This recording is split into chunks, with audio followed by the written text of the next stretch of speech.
2.2 question में 2.2 exercise का 1 question में find the value of the linear polynomials निकालना है इफ दिया हुआ है x इक्वल टू 0, सेकेंड में दिया हुआ है x इक्वल टू -1 और थर्ड दिया है x इक्वल टू 2।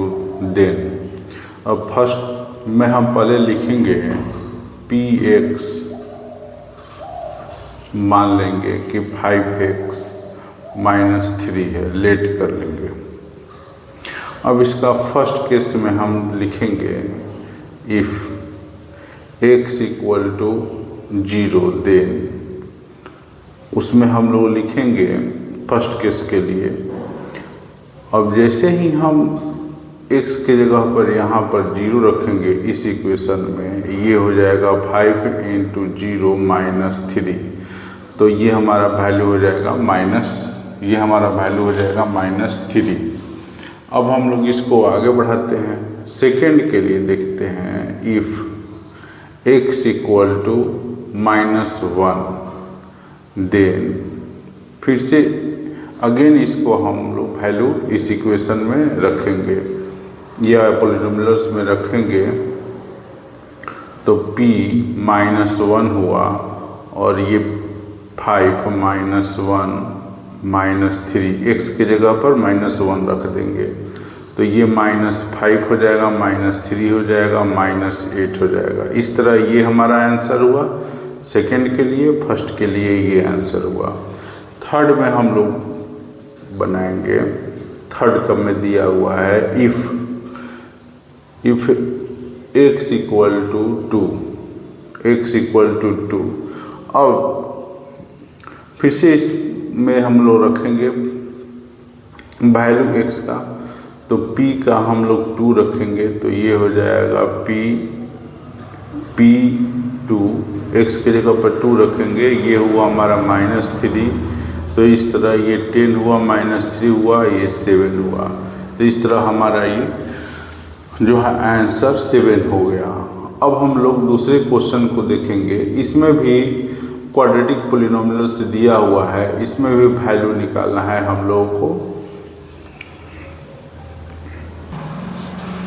इस क्वाड्रेटिक पॉलिनोमियल में वैल्यू निकालना है 2 में, इसको भी हम लोग लेट कर लेते हैं ps इक्वल टू 7² -4s + 6।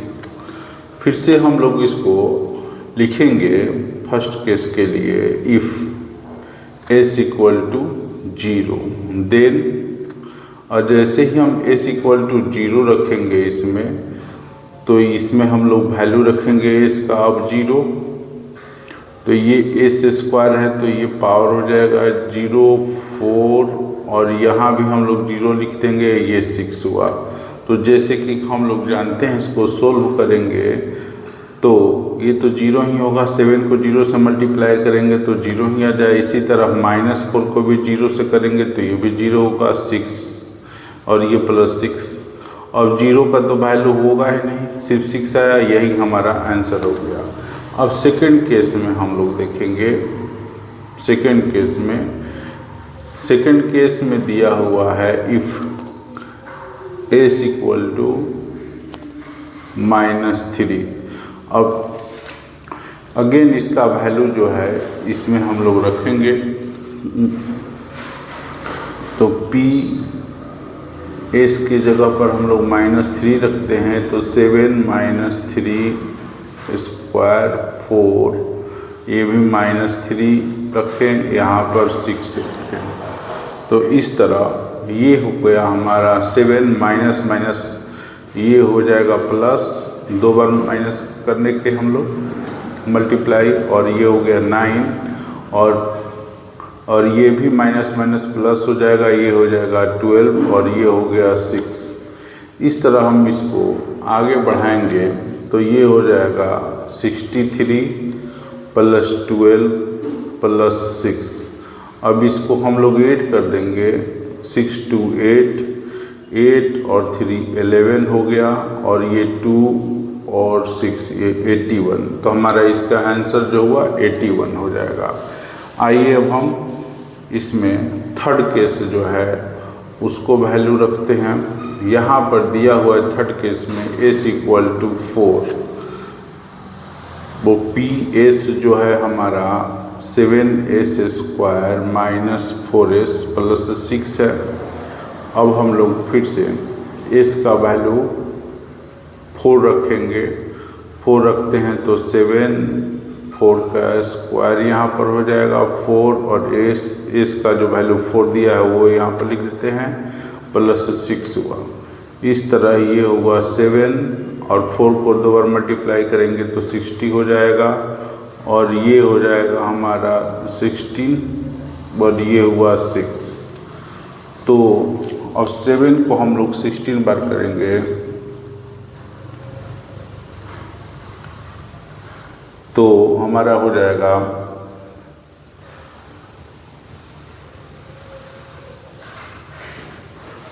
128, और इसमें से इसको घटा देंगे तो ये हो जाएगा हमारा -10, और इस तरह फिर इसमें से 128 में से 10 घटाएंगे तो हो जाएगा 118। यही हमारा आंसर हो जाएगा।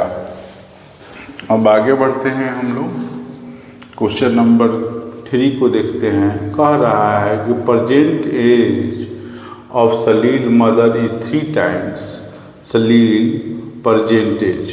After 5 years, their age will be added up to 17.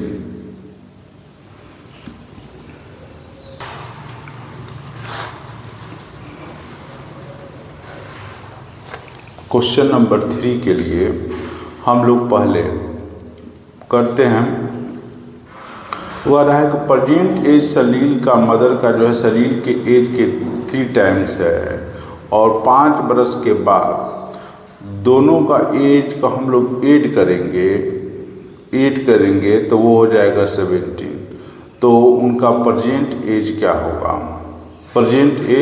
होगा? तो पहले हम लोग मान लेते हैं कि सलील का एज जो है x है। Let x be equal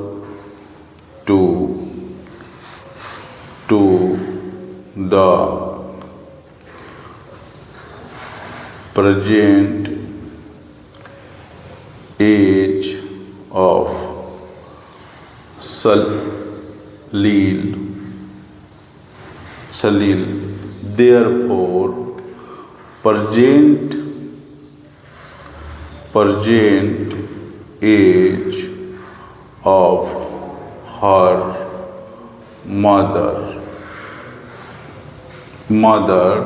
mother जो है उसकी 3 टाइम्स है तो 3x हो गया। अब अकॉर्डिंग टू क्वेश्चन करते हैं। अब कह रहा है 5 बरस बाद, तो 5 बरस बाद सलील का उम्र इतना हो जाएगा, और 5 बरस बाद उसकी माँ का उम्र जो है मदर का एज, उसमें भी 5 ऐड हो जाएगा। बाद जो रहता है तो उसमें जुड़ता है, और अगर बिफोर होगा या पहले होगा तो उसमें माइनस लगता है। अब इन दोनों को ऐड करने पर कह रहा है क्वेश्चन के अनुसार कि दोनों को ऐड करने पर हो जा रहा है 17। अब हम इसको आगे बढ़ाते हैं तो ये x + 5 हुआ, ये 3x + 5 हुआ, ये हो जाएगा 17। अब इसको ऐड कर देंगे तो ये हो जाएगा 4x, और ये हुआ हमारा 10, ये 17 हुआ।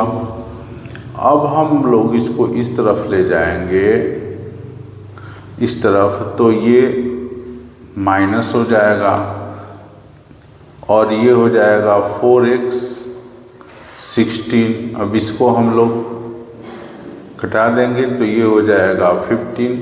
तो x जो होगा, x का जो है वो हमारा आ रहा है 15 ईयर्स। कहने का अर्थ है कि सलील का प्रेजेंट एज जो है वो 15 ईयर्स है। Therefore present age of Salil x मतलब 15 ईयर्स और मदर का एज जो है उसका प्रेजेंट मदर एज वो दिया है 3x, मतलब कि 3 में x का जो वैल्यू आया है 15 वो कर देंगे तो हो जाएगा 45 ईयर्स। तो यही उन दोनों का एज है। क्वेश्चन नंबर 4 है कि difference between two positive integer is 63 और ratio of two integers is 2:5 दिया है। तो दोनों ही इंटीजर्स को निकालना है। तो मान लेंगे इस स्थिति में सपोज लेट करेंगे कि एक इंटीजर जो है वो 2x है तो दूसरा इंटीजर क्या हो जाएगा 5x हो जाएगा। Let 2x be equal to first integers therefore second integer जो होगा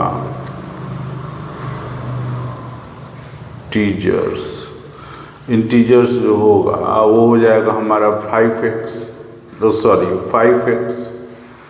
अब अकॉर्डिंग टू क्वेश्चन कह रहा है दोनों का डिफरेंस माने अंतर ये दिया हुआ है हमारा 63 दिया हुआ है, ये हो गया 63। तो अब ये 3x जो है वो 63 हो गया और x इक्वल टू हुआ 63/3 यानी 21। तो फर्स्ट इंटीजर जो है हमारा फर्स्ट इंटीजर लिख देते हैं 2x है तो 2 × 21 मतलब 42 हो गया और सेकेंड इंटीजर जो है इंटीजर्स वो है हमारा 5x। तो 5 × 21 ये हो जाएगा 105। यही हमारा दोनों आंसर हो गया। आइए अब हम लोग क्वेश्चन नंबर 5 की तरफ चलते हैं। क्वेश्चन नंबर 5 के अनुसार रूबी जो है 3 टाइम्स क्वेश्चन नंबर 5 कर रहा है कि रूबी जो है उसके पास 3 टाइम्स 2 रुपी कॉइन है जितना कि उसके पास 5 रुपीज कॉइन्स है। अगर दोनों ही का 2 रुपीज और 5 रुपीज कॉइन्स को अगर हम लोग ऐड करते हैं या वैल्यू निकालते हैं तो वो 88 है। तो कह रहा है कि कितना कॉइन जो है उसके पास दोनों तरह के हैं 5 रुपीज का या 2 रुपीज का। तो इस केस में हम लोग मान लेते हैं कि 5 रुपी कॉइन जो है वो x है। Let x be equal to 5 rupee coins. Therefore number of 2 rupees coins, इससे 5 रुपीज से 3 टाइम्स है इसलिए ये हो जाएगा 3x। अब अकॉर्डिंग टू क्वेश्चन करते हैं, ये हुआ x। अब x मतलब 5 रुपया वाला सिक्का, तो इसमें 5 से मल्टीप्लाई करेंगे और ये 3x इसका मतलब हुआ 2 रुपये का कॉइन्स का 2 रुपये वाला कॉइन्स के नंबर। तो इसमें 2 से मल्टीप्लाई करेंगे तो ये पूरा टोटल पैसा निकल गया हमारा 2 रुपया वाला और ये निकल गया 5 रुपीज वाला।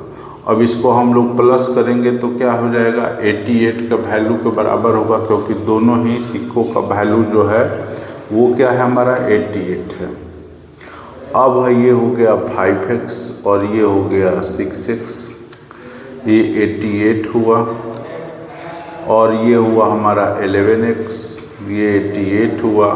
इस तरह इसको हम लोग कैंसिल कर दिए, तो x जो हुआ वो हमारा 8 हुआ। अब 5 रुपये कॉइन्स जो है वो हुआ हमारा 8। Number of 5 rupee coin x यानी 8, और number of 2 rupees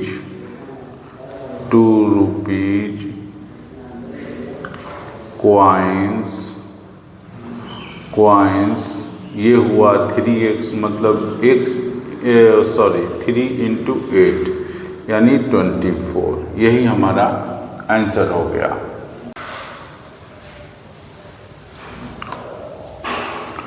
question number 6 जो है वो बता रहा है कि एक फार्मर जो है 300 फीट का फेंस जो है उसको 2 भागों में काट रहे हैं, अलग अलग साइज का।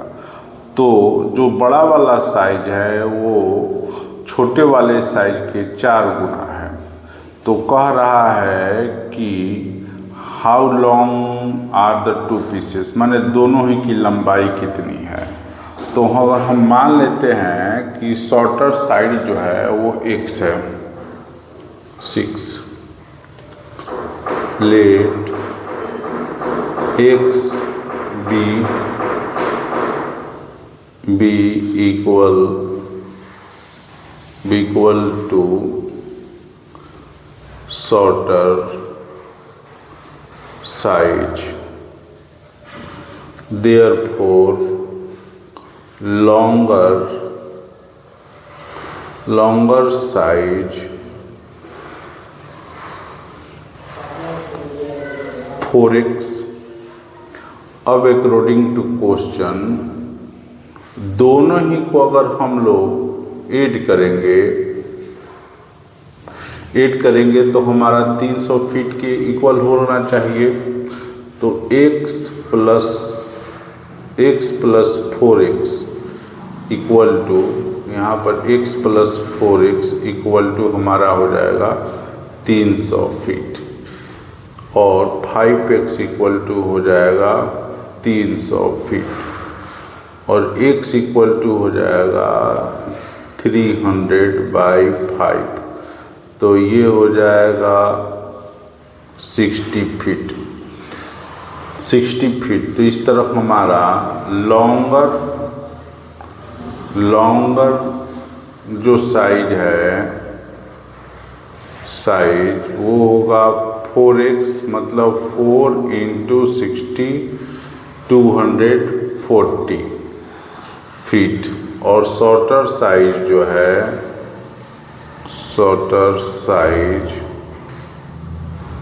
वो हो जाएगा x मानी कि 60 फीट। यही हमारा आंसर हो जाएगा। आइए अब हम लोग क्वेश्चन नंबर 7 की तरफ चलते हैं।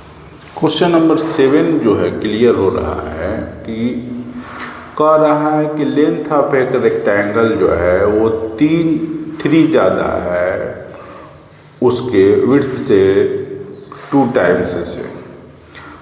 टाइम्स और पेरीमीटर जो है 24 है। तो इस केस में हम लोग मान लेते हैं कि उसका विड्थ जो है वो x है। Let x be equal to its width, therefore length क्या हो जाएगा, लेंथ जो है वो 3 उसके 2 टाइम्स से 3 अधिक है, तो 3 कर देते हैं। अब अकॉर्डिंग टू क्वेश्चन, जैसे कि हम लोग जानते हैं कि पेरीमीटर जो होता है वो 2 लेंथ प्लस ब्रेथ होता है। तो लेंथ तो हमारा ये हो गया 2x + 3 और ब्रेथ हमारा ये हुआ, तो ये लेंथ डिनोट करेगा, ये ब्रेथ डिनोट करेगा। और पेरीमीटर जो है वो 24 दिया है तो इसके इक्वल कर दिए। तो इस तरह ये जो है क्रॉस मल्टीप्लिकेशन होकर के नीचे आ जाएगा और 2x और x हो जाएगा 3x प्लस 3 होगा और क्रॉस मल्टीप्लिकेशन करेंगे तो 24/2 इस तरह ये हो गया 12। अब हम इसको आगे बढ़ाते हैं तो 3x प्लस 3 हुआ और ये हुआ हमारा 12 और इस तरह ये 3x 12 माइनस 3 हो गया यानी 9 हो गया। और हम इसको थोड़ा सा आगे बढ़ाते हैं तो x = 9/3 यानी कि 3 हुआ। तो इस तरह हम देखते हैं कि ब्रेथ जो